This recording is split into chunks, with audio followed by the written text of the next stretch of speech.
So hello students, good morning to all of you. Once again, welcome to Concept Zone and today we will start the next topic.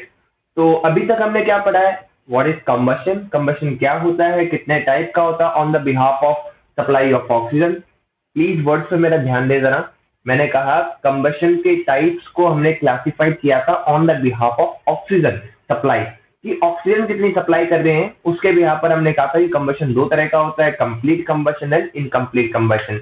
इसके अलावा हमने बात करी थी कि कौन कौन सी इसेंशियल रिक्वायरमेंट है कंबशन को कंटिन्यूअस रखने के लिए. अगर कंटिन्यूअस कंबशन चाहिए तो उसके लिए हमें बेसिक तीन चीजों की आवश्यकता पड़ती है, जरूरत पड़ती है. पहला था फ्यूल, दूसरी बात हमने करी थी ऑक्सीजन सप्लाई की, और तीसरी बात हमने करी थी इग्निशन टेम्परेचर की. ये बात करी थी. यहां तक हम बात कंप्लीट कर चुके हैं.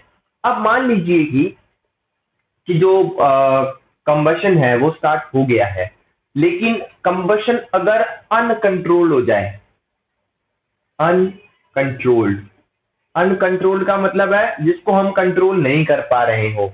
अगर ऐसा कंबशन हो जाए या फिर आप कह सकते हो अनडिजायरेबल, अनडिजायरेबल कंबशन हो, तो उस टाइम पर हमें क्या करना चाहिए? उसको बंद कर देना चाहिए. आप लोगों ने देखा होगा घर के अंदर जब भी मतलब चूल्हा वूल्हा जलाते हैं तो उस टाइम पर अगर खाना जब तक बनना होता है तब तक हम उसे जलाते हैं, लकड़ी को, वुड को, कोल को, जो भी जला रहे हैं अपन, जो भी फ्यूल अपन बर्न कर रहे हैं. आफ्टर दैट हम क्या करते हैं? कंबशन को बंद कर देते हैं. जैसे एलपीजी के अंदर क्या करते हैं? हम फ्यूल की सप्लाई बंद कर देते हैं. हम क्या करते हैं? गैस बंद कर देते हैं. जैसे अगर वुड की बात करूं तो हम उसका इग्निशन टेम्परेचर कम कर देते हैं. वो कैसे करते हैं अपन बात करेंगे. क्या बताया मैंने कि हमें जब अनडिजायरेबल या फिर अनकंट्रोल्ड कंबशन हो रहा हो तो हमें उसे क्या करना पड़ता है? एक्सटिंग्विश करना पड़ता है. क्या करना पड़ा है? एक्सटिंग्विश करना पड़ता है, मतलब बुझाना पड़ता है, बंद करना पड़ता है. ये बहुत ज्यादा इंपॉर्टेंट होता है. तो ये कैसे कर सकते हैं? उसके लिए भी ये तीन ही चीजें कारगर है. अगर कंटिन्यूअस कंबशन चाहिए तो इन तीनों चीजों की जरूरत है.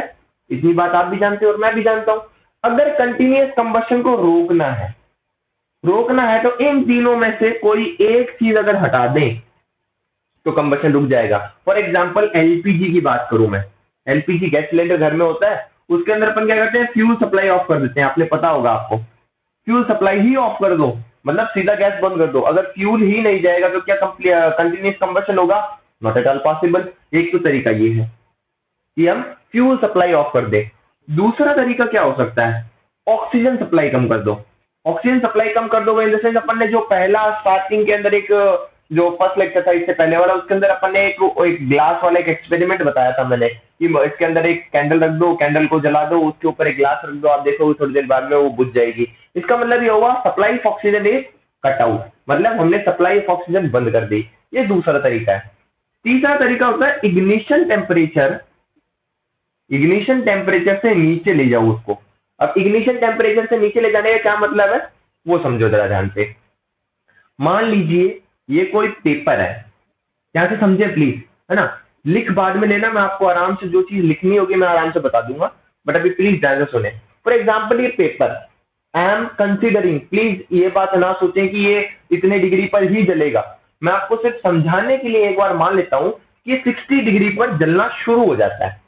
लेट अस कंसीडर, एक बार के लिए मान लो. मैं एक चार्ट बताऊंगा आपको जिसके अंदर पर्टिकुलर इग्निशन टेम्परेचर के बारे में सारा आगे बताऊंगा, पर अभी के लिए एक बार मान लो कि पेपर है वो 60 डिग्री पर जलना शुरू हो जाएगा. आपको ये बात, आपने बॉइलिंग पॉइंट नाम से सुना होगा कोई एक टेम्परेचर, जिसके अंदर आपने सुना था कि भाई ये ऐसा टेम्परेचर होता है जिस पर कोई सब्सटेंस उबलना यानी कि बॉयल होना शुरू हो जाए. जैसे अगर मैं पानी की बात करूं तो 100 डिग्री सेल्सियस पर पानी उबलना शुरू हो जाता है, अगर प्योर वाटर की बात कर रहा हूं. लेकिन 99 डिग्री सेल्सियस पर क्या पानी उबलता है? नहीं उबलेगा. ये हमेशा 100 डिग्री पर ही उबलता है. अगर मैं बात करूं फ्रीजिंग पॉइंट की, इट इज द पॉइंट और the temperature at which the substance start freezing, यानी कि जमना शुरू हो जाए, फ्रीज होना शुरू हो जाए. तो मैं प्योर वाटर की बात करूं तो 0 डिग्री सेल्सियस पर ये जमना शुरू हो जाता है. ये बात आप अच्छे से जानते हो. क्या 1 डिग्री पर ये जमेगा? नहीं जमेगा. यानी कि temperature points are too crucial. ये बहुत ज्यादा क्रूशियल होता है. इससे पहले कभी भी कोई भी जो प्रोसेस होनी होती है वो कभी नहीं होती है. तो फॉर एग्जांपल अगर मैं कहूँ 60 डिग्री पर ये जलना शुरू हो जाता है, मिनिमम टेम्परेचर है, यानी कि 60 डिग्री का मिनिमम टेम्परेचर जिस पर ये जलना शुरू कर रहा है, it means it should be ignition temperature, है ना। तो अब क्या ये 59 डिग्री पर क्या ये पेपर जलेगा? नहीं जलेगा, नहीं जलेगा। यानी कि अगर मान लीजिए अभी ये पेपर जल रहा है, लेट मी कंसिडर कि ये पेपर जल रहा है, इसका टेम्परेचर 65 डिग्री है और ये आराम से जल रहा है, जलने दो, जलने दो। अचानक से मुझे इसका जलना बंद करना है, मैं इस पे अगर पानी डाल दूं और इसका टेम्परेचर ग्रेजुअली डिक्रीज कर दूं 30 डिग्री पर, 30 डिग्री पर, तो क्या ये पेपर चलना कंटिन्यूस रहेगा? नो, क्योंकि 59 पर ये बंद हो गया चलना, तो 30 डिग्री पे तो डायरेक्ट बंद होगा।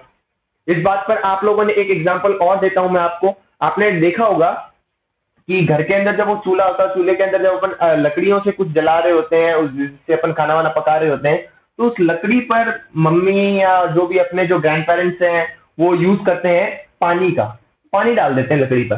तो पानी डालने से क्या होता है, लकड़ी अचानक से जलना बंद कर देती है। उससे दो चीजें होती है, पहला इग्निशन टेम्परेचर कम हो जाता है, दूसरा सप्लाई ऑफ ऑक्सीजन कट हो जाती है, क्योंकि पानी गिरते ही सप्लाई ऑफ ऑक्सीजन कट जाती है। तो यही सबसे बड़े तीन मेथड्स हैं कि हम क्या क्या करें, फ्यूल ऑफ कर दें, सप्लाई ऑफ ऑक्सीजन बंद कर दें, तीसरा है इग्निशन टेम्परेचर को बंद कर दें या फिर सॉरी डिक्रीज कर दें। इग्निशन टेम्परेचर से भी नीचे उस पर्टिकुलर सब्सटेंस का टेम्परेचर लेके जाओ, तो हम देखते हैं कि पर्टिकुलर जो सब्सटेंस है वो जलना बंद हो गया है। ठीक है, आपको यहाँ पर इतनी चीज समझ में आई मैंने क्या बोला?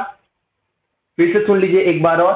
फ्यूल सप्लाई कट कर सकते हैं जिससे कंटिन्यूअस कंबशन बंद हो जाएगा, मतलब कोई सब्सटेंस जलना बंद हो जाएगा, यानी कि एक्सटिंग्विश हो जाएगा। एक्सटिंग्विश का दूसरा मेथड क्या हो सकता है, ऑक्सीजन सप्लाई काट दो, यानी कि बंद कर दो। तीसरा क्या हो सकता है, इग्निशन टेम्परेचर से नीचे की तरफ यानी कम कर दो टेम्परेचर पर्टिकुलर सब्सटेंस का। तो ये तीन पर्टिकुलर मेथड्स है जिससे हम क्या कर सकते हैं कि पर्टिकुलर सब्सटेंस को एक्सटिंग्विश कर सकते हैं। ये तो तीन बातें हो गई। चलिए, तो ये तो मेथड थे। अब अपन एक एक मेथड को यहाँ पर डिस्कस करते हैं कि भाई मान लीजिए कोई पर्टिकुलर सब्सटेंस है वो जल रहा है ना। अगर कोई सब्सटेंस जल रहा है तो अपन क्या करें, उसके ऊपर आप लोगों ने देखा होगा जब भी पर्टिकुलर एक घर के अंदर आग लगती है, for example this is a house, अगर हाउस के अंदर आग लग रही है, लेट मी कंसिडर यहाँ पर आग लग रही है, तो सबसे पहले क्या आती है, फायर ब्रिगेड की वेन आती है जिसके अंदर क्या होता है, ऐसे बहुत सारे पाइप्स ऑफ वाटर पाइप्स होते हैं जिसके वो यहाँ पर क्या करते हैं, पानी डालते हैं, जिसकी वजह से क्या होता है, फायर एक्सटिंग्विश हो जाती है। ये बात आपको पता होगी, है ना। फायर को मतलब एक्सटिंग्विश करने के लिए, बुझाने के लिए फायर ब्रिगेड की एक वेन आती है जो कि पानी यहाँ से वाटर सप्लाई ऑन करती है, जिसकी वजह से क्या होता है, एक्सटिंग्विश हो जाती है, आग जलना बंद हो जाती है। ये कब हो रहा है, इससे अपन यहाँ पर कर क्या रहे हैं, ये कौन सा मेथड है, इग्निशन टेम्परेचर वाला, है ना। इग्निशन टेम्परेचर का मेथड है, इसके अंदर हम कर क्या रहे हैं, एक्चुअली इग्निशन टेम्परेचर से कम टेम्परेचर पर लेकर जा रहे हैं जिसकी वजह से आग जलना बंद हो रही है। लेकिन यहां पर कुछ चीजें हैं, गौर कीजिए। यहां पर मैं सप्लाई क्या कर रहा हूं, वाटर, है ना। Water as a fire extinguisher में यूज कर रहा हूं। Let me consider the another situation. मान लीजिए कोई फैक्ट्री में आग लगी है या फिर घर में ही आग लगी है। मैं फैक्ट्री कंसिडर कर रहा हूं, घर भी ले सकते हो, कोई प्रॉब्लम नहीं है। लेकिन उस आग के अंदर ये फॉर एग्जाम्पल जो आग है ये शॉर्ट सर्किट की वजह से लगी है। किसकी वजह से, मीटर के अंदर ये पर्टिकुलर होम या फिर हाउस या फिर फैक्ट्री है जिसके अंदर जो सप्लाई थी बिजली की, जिसकी सप्लाई की वजह से उसके अंदर शॉर्ट सर्किट हुआ जिसकी वजह से आग लगी है, मान लीजिए। तो क्या मैं इस बिजली बोर्ड के अंदर पानी डाल सकता हूं, सोचो एक बार के लिए, क्या मैं इस बिजली बोर्ड के अंदर पानी डाल दूं? अगर आपके घर के अंदर शॉर्ट सर्किट होता है तो आप क्या उठा के पानी का मग डाल सकते हो उसमें? नो। क्यों नहीं डाल सकते? Because water is a conductor of electricity. मैं यहाँ पर नॉर्मल जो अपने घर में पानी आता है मैं उस पानी की बात कर रहा हूँ, ध्यान रखिए, यहाँ पे प्योर वाटर की बात नहीं कर रहा हूँ मैं। नॉर्मल जो पानी आता है वो इसमें इम्प्योरिटीज होती है जिसकी वजह से वो कंडक्टर ऑफ इलेक्ट्रिसिटी होता है। तो अगर ये है तो वाटर अगर कंडक्टर है तो अगर हम पानी डालेंगे तो उससे क्या होगा, शॉर्ट सर्किट इंक्रीज होगा, तो हम ऐसे आग नहीं बुझा सकते। एक और कंडीशन लीजिए, पेट्रोल। पेट्रोल के अंदर अगर आग लग जाए तो आप पानी से नहीं बुझा सकते। आप उसमें ट्राई करके देखना, उसमें पानी मिक्स करने से कभी भी पेट्रोल जलता नहीं है। क्यों? उसका रीजन क्या है, डेंसिटी। उसका रीजन है डेंसिटी, क्योंकि पानी कभी पेट्रोल के साथ मिक्स ही नहीं होता, और जब मिक्स नहीं होता पानी तो नीचे रह जाता है, पेट्रोल ऊपर आ जाता है और इसके अंदर आराम से आग जलती रहती है। जब कुछ चीज मिक्स ही नहीं होगी, एब्जॉर्ब भी नहीं होगा वाटर, तो कैसे होगा? ऑक्सीजन सप्लाई भी नहीं घटी, क्योंकि ये वाटर था और ये पेट्रोल है। जब ऑक्सीजन सप्लाई भी नहीं कट हुई है, इग्निशन टेम्परेचर कम होगा नहीं क्योंकि मिक्स नहीं हो रहा है, तो क्या पेट्रोल में लगी हुई आग बुझ सकती है? No, we can't stop this fire. So हमें क्या करना चाहिए? कोई दूसरा मेथड, हमारे पास 3 मेथड थे, पहला फ्यूल, दूसरा ऑक्सीजन, तीसरा इग्निशन टेम्परेचर। इग्निशन वाला तो फेल हो गया इस केस में, तो फ्यूल, क्या फ्यूल हटा सकते हैं? जलते हुए, मान लीजिए फैक्ट्री में आग लगी है, तो क्या फैक्ट्री को हटा सकते हो वहां से? तो फ्यूल तो एक्चुअली यहाँ पर जो ये है, एक्चुअली जल तो यही फैक्ट्री रही है, इसके अंदर की चीजें कैसे हटा सकते हो? नहीं हटा सकते। तो fuel is not a good idea. Petrol को आप वहां से अगर रिमूव कर दोगे तो जलता हुआ पेट्रोल रिमूव करना, ऐसा कुछ केस बनता नहीं है। तो एक मेथड बचता है, ऑक्सीजन सप्लाई कट कर दो। तो अब ये कैसे कर सकते हैं, चलिए उसके ऊपर बात करते हैं कि ऑक्सीजन सप्लाई को कट कैसे किया जा सकता है। आई होप आपको वो यहां तक का समझ में आया होगा कि मैंने समझाया क्या आपको।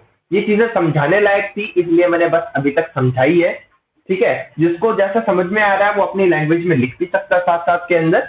बाकी इसमें लिखने लायक अभी तक कुछ था नहीं, बस ये मैथड थे तीनों कि कैसे कैसे कर सकते हैं, वो स्टार्टिंग के अंदर मैंने समझाया, वो अपनी लैंग्वेज में प्लीज एक बार नोट कर लें। चलिए तो बात करते हैं अपन फायर एक्सटिंग्विशर। ये फायर एक्सटिंग्विशर क्या होता है? सबसे पहले आपको स्क्रीन पर यहाँ पर एक डायग्राम दिख रहा होगा, रेड कलर की बॉटल सी आपको दिख रही होगी, जिसके अंदर एक नोजल है, एक पाइप है ना, एक पर्टिकुलर अंदर CO2 का सिलेंडर दे रखा है पूरा, जिसके अंदर CO2 फिल होती है ना। तो मैं इसी एक्सटिंग्विशर की बात कर रहा हूँ, जो कि आपने कॉमनली घर के अंदर या फिर फैक्ट्रीज के अंदर, मेट्रोज के अंदर, या फिर जहां पर आप लोगों ने, जहां पर आग लगने की या फिर ब्लास्ट होने की संभावनाएं, पॉसिबिलिटी ज्यादा रहती है, वहां पर ये चीज जरूर मिलेगी। फॉर एग्जाम्पल पेट्रोल पंप, तो आपने रेड कलर का एक सिलेंडर ये ऐसा कुछ देखा होगा, तो मैं उसी के बारे में बात करता हूँ। एक्चुअली ये होता क्या है, ये करता क्या है, होता क्या है? तो आपने जो ऐसी कुछ बॉटल देखी है, क्योंकि मेरे को तो बॉटल दिख नहीं रही है, तो मैं एक बार के लिए छोटा सा एक डायग्राम बनाने की कोशिश करता हूँ। प्लीज मेरी डायग्राम पर मैं हमेशा की तरह यही कहूंगा, ना जाए, क्योंकि मेरी ड्राइंग बहुत बेकार है। ओके, मान लीजिए ऐसा कुछ करके है, ऐसा कुछ नोजल आपको दिख रही होगी, है ना। इतना भी बेकार नहीं बना वैसे। चलिए, ये ऐसा कुछ आपको सिलेंडर दिख रहा होगा, जिसके अंदर क्या होती है, यहां पर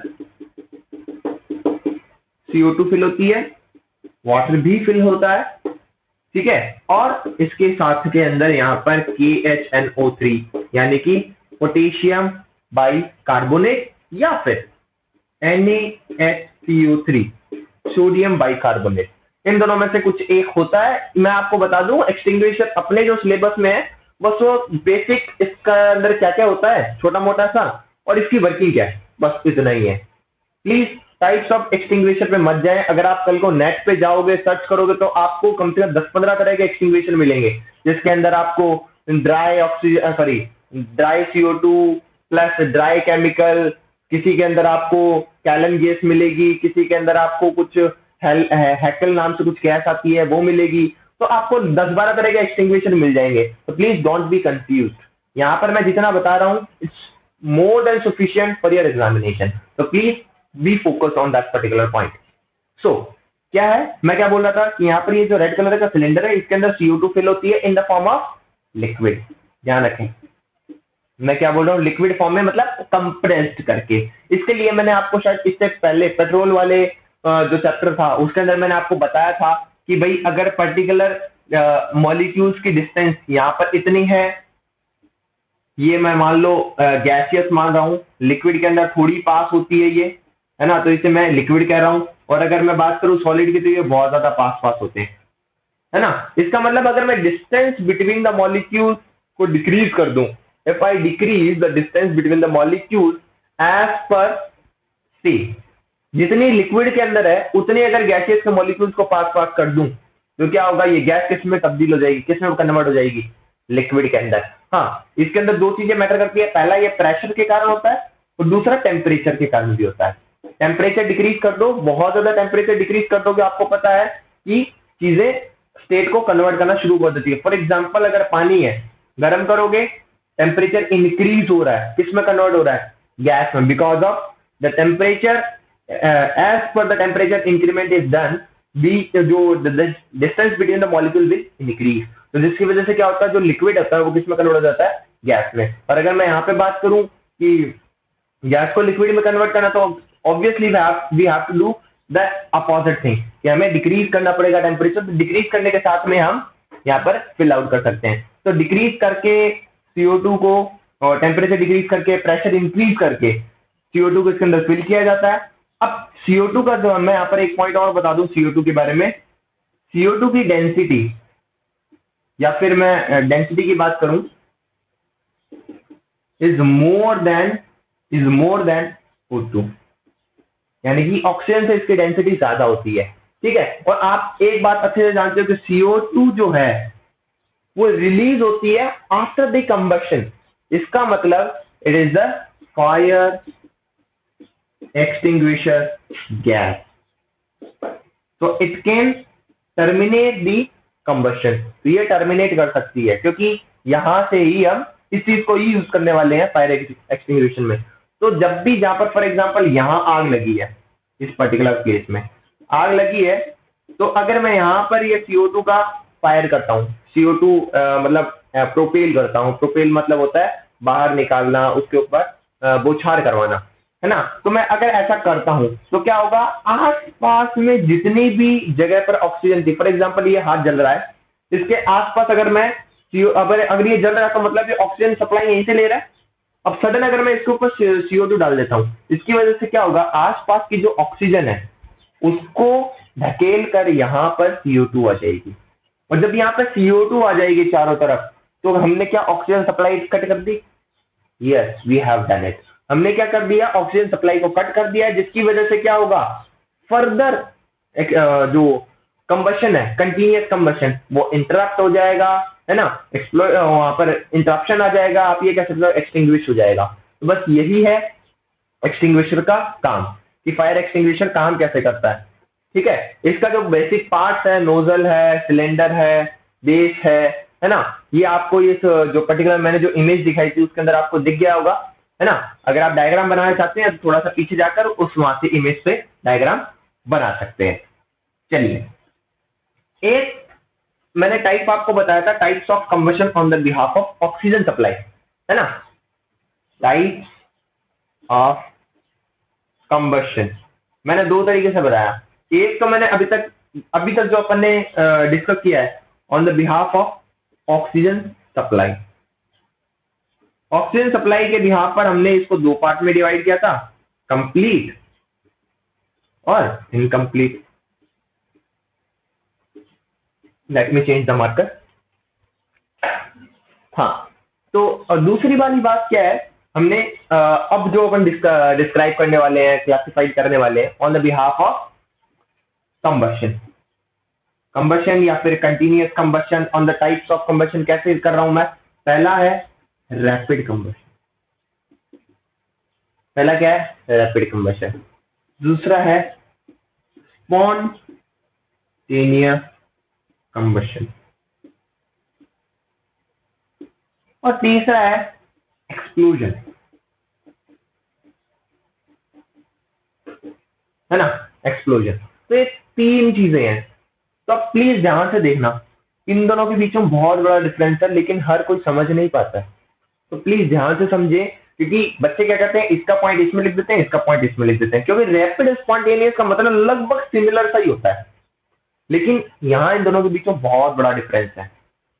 I will provide a separate slide, you can see here. यहाँ पर आपको एक स्लाइड दिख रही होगी जिसके अंदर रैपिड और स्पॉन्टेनियस के बीच में आपको डिफरेंशिएशन दिख रहा होगा। यहाँ पर आप लोग देख पा रहे होगी, रैपिड कंबशन कहते किसे, मैं आपको पहले डेफिनेशन दे दूं कि भाई ऐसा कंबशन, एक तरीके से प्लीज हिंदी में सुनने की कोशिश करें, कि भाई ऐसा कंबशन जिसके अंदर क्या होता है, पर्टिकुलर सब्सटेंस को आपने कोई पर्टिकुलर हीट सोर्स प्रोवाइड किया, सोर्स प्रोवाइड करने के बाद में अगर वो इतनी रफ्तार के साथ मतलब फास्टली बर्न हो और एक large amount of heat and light release करें, तो क्या होता है, हम उसे कौन सा कंबशन कहते हैं, रैपिड कंबशन कहते हैं। ठीक है। Second one is spontaneous. Spontaneous कैसा कंबशन है, इसके अंदर क्या होता है कि मान लीजिए अगर कोई चीज है, फॉर एग्जाम्पल कोई भी XYZ थिंग है, वो रूम टेम्परेचर पर या फिर किसी एक पर्टिकुलर टेम्परेचर आने के बाद में सडन ही जलना शुरू कर दे बिना एक्सटर्नल फायर सोर्स, यानी कि उसे जलाने की जरूरत ना पड़े, उसे बिना जलाए डायरेक्टली वो जल जाए, तो उसे कहते हैं स्पॉन्टेनियस कंबशन। ठीक है ना। उसका एग्जांपल है फॉर एग्जांपल व्हाइट फॉस्फोरस। जो फॉस्फोरस होता है वो रूम टेम्परेचर के ऊपर ही, यानी कि अप्रॉक्स 30 डिग्री टू 35 डिग्री के आसपास में अगर आप रूम टेम्परेचर पर अगर फॉस्फोरस को रखोगे, वो ऑटोमेटिकली क्या हो जाएगा, जलना शुरू कर देगा बिना कोई सोर्स के। इसलिए हम उसे क्या करते हैं, उसे स्टोर करके रखते हैं लिक्विड के अंदर, जैसे केरोसिन हो गया, है ना। तो आपने सोडियम का नाम सुना होगा, पोटेशियम का नाम सुना होगा, सल्फर का नाम सुना होगा, सॉरी, और फॉस्फोरस का नाम सुना होगा। These are substances which are stored in liquid liquid material, जैसे पानी हो गया, केरोसिन हो गया। सोडियम को आपको सुना होगा कि आपने कि केरोसिन के अंदर रखा जाता है क्योंकि उसका टेम्परेचर और कम होता है ना। तो ये वो चीजें हैं जो कि रूम टेम्परेचर पर आग पकड़ लेती है। तीसरी चीज क्या है, इसे कहते हैं एक्सप्लोजन। एक्सप्लोजन का मतलब एक्सप्लोड हो जाना। आप लोगों ने पटाखे जलाए होंगे, है ना, बचपन में, या फिर अभी भी जलाते हो, ऑब्वियस है, बचपन आपका गया नहीं है। तो ये पटाखे जब आप फायर क्रैकर्स, आप फायर वगैरह जब जलाते हो, तो उस टाइम पे क्या होता है, एक पर्टिकुलर आग लगाने के बाद में आप देखते हो कि सडन एक क्या बोलते हैं उसको, एक्सप्लोड होता है, विस्फोट आप जिसको हिंदी में कहते हो, वो होता है जिसके अंदर से एक लार्ज अमाउंट ऑफ गैस निकलती है फर्स्ट, और सेकेंड वन इज एक large amount of heat, sound and light निकलता है। ये तीन चीजें आपने नोट करी होगी। और ध्यान रखना यहाँ पर गैस जरूर निकल रही है, एक स्पेशल कैरेक्टरिस्टिक है तीनों में से। रैपिड के अंदर आपको ऐसा इतना कोई large amount of heat gas नहीं मिलेगा। जैसे फॉर एग्जांपल एलपीजी, अगर मैं एलपीजी की बात करूं, एलपीजी को आप जलाओ, इसे कहते हैं रैपिड कंबशन। क्यों, आपने सोर्स ऑफ फायर दिया, उसके बाद वो डायरेक्टली जलना शुरू हो गया और एक large amount of heat and light आपको प्रोवाइड करवा रहा है। रैपिड कंबशन का एग्जांपल हो गया। मैं बात करूं फॉस्फोरस की, है ना, फॉस्फोरस की, तो ये रैपिड का, सॉरी, स्पॉन्टेनियस का हो गया। तीसरा अगर मैं बात करूं फायर क्रैकर्स की, तो फायर क्रैकर्स की अगर मैं बात करूं तो ये है एक्सप्लोजन का एग्जांपल। तो यहां पर आपको जो जल रहा है बिना फायर सोर्स के, ये फायर सोर्स के साथ, लेकिन विदाउट गैस, यहां पर a large amount of gas is involve, large amount of gas evolve, मतलब रिलीज होती है एक तरीके से, मेरे कहने का मतलब वो यही है। ठीक है ना। तो ये तीन आपको बेसिक डिफरेंस देखने को मिल रहे होंगे। चलिए मैं छोटी छोटी इन तीनों की डेफिनेशन लिखा देता हूं। तो आप पहले तो इसको थोड़ा सा ये चार्ट जो बनाना है तो बना लीजिए, अदरवाइज आप मैं नेक्स्ट स्लाइड में आपको इसका वो पूरा जो डेफिनेशन है वो लिखवा देता हूँ। सो मैंने यहाँ पर तीनों जो डेफिनेशन है वो लिख दी है। पहला मैंने आपको जैसा कि समझाया अभी कि भाई एक लार्ज अमाउंट ऑफ हीट निकलता है, एनर्जी निकलती है, लाइट निकलता है इस पर्टिकुलर प्रोसेस में, जिसको आप कहते हो रैपिड। इसका एग्जांपल एलपीजी दिया मैंने। स्पॉन्टेनियस की बात करूं, it is the type of combustion in which rapid oxidation of own constituents without taking heat from the external source. का मतलब यही है कि भाई अचानक से ऑक्सीडेशन होना का मतलब इवोपोरेशन हो जाना, मतलब जल जाना एक तरीके से। आप सिंपल लैंग्वेज में ऐसा ही समझो कि भाई विदाउट एक्सटर्नल सोर्स, ये देखा external source, EXTERNAL, external source. External source मतलब आपने उसे आग नहीं लगाई और उससे पहले वो जलना शुरू हो जाए, और ऑक्सीडेशन होने का मतलब यही होता है कि जल जाना, है ना। तो तीसरा मैंने क्या बताया, a type of combustion reaction that take place suddenly without with evolution of heat and light and sound, and during this a large amount of gas will evolve। यही मैंने बताया कि बेसिक तीनों डेफिनेशन है, प्लीज आप आराम से लिख लीजिए इसको पोज करके। ठीक है। तो आप लोगों को अब बेसिक तीनों चीजें समझ में आ गई होगी कि क्लासिफिकेशन ऑफ जो कंबशन है वो दो तरीके से हो रहा है, on the behalf of oxygen supply, on the behalf of rate of combustion. Rate of combustion के हिसाब से ध्यान रखना, रेट ऑफ कंबशन के हिसाब से ये तीन तरह का कंबशन होता है, रैपिड, स्पॉन्टेनियस और एक्सप्लोजन। ये बात ध्यान रखें। ठीक है। इसके अलावा अपन ने इस लेक्चर के अंदर क्या बात करी, फायर एक्सटिंग्विशर के बारे में बात करी, और जो मेथड्स ऑफ फायर एक्सटिंग्विशन है उनके बारे में बेसिक अपन ने बात करी है। तो यहाँ पर ये लेक्चर खत्म हो रहा है, और नेक्स्ट लेक्चर में अपन बात करेंगे कि फ्लेम क्या है ना, फ्लेम क्या कैसे कौन कौन से टाइप्स होते हैं, कितनी लेयर्स होती है, इसके पार्ट्स क्या होते हैं, वो अपन नेक्स्ट लेक्चर में देखेंगे। तो यहाँ तक आप लोगों को आई होप समझ में आया होगा। तो इसके साथ में जो क्वेश्चंस है मैं आपको असाइनमेंट का क्वेश्चन इसी के साथ में लेक्चर के साथ प्रोवाइड करवा दूंगा, और प्लीज नोट्स बनाइए, अच्छे से पढ़िए। डाउट्स आते हैं तो प्लीज आप कमेंट बॉक्स में पूछिए, या फिर आप हमारे ग्रुप में पूछिए, आप मुझे पर्सनली मैसेज करके पूछ लीजिए अगर आपको कोई प्रॉब्लम आ रही है। But please be serious, because अभी आपका जो टाइम है वो ऐसे ही फटाफट निकल भी रहा है। अगर इस टाइम के अंदर हम पढ़ लेंगे तो अच्छा रहेगा, इसके लिए बेनिफिशियल आप ही हो, हम नहीं है, जैसा कि मैंने पहले भी काफी बार बोला है। तो प्लीज इस पर ध्यान दें। अगर अच्छा लगा है वीडियो तो अच्छी बात है, नीचे जाइए कमेंट में अपना नाम लिखिए ताकि हमें पता चले कि हाँ भी किस किस बच्चे ने वीडियो देख लिया है। आप लाइक भी कर सकते हो, इसके लिए लाइक कर दीजिए सेशन को, उससे भी पता चल जाएगा कि हाँ भाई आप लोगों ने वीडियो देख लिया है। तो मिलते हैं अगले नेक्स्ट टॉपिक फ्लेम के अंदर फिर से अगले दिन। तो thank you so much, have a nice day.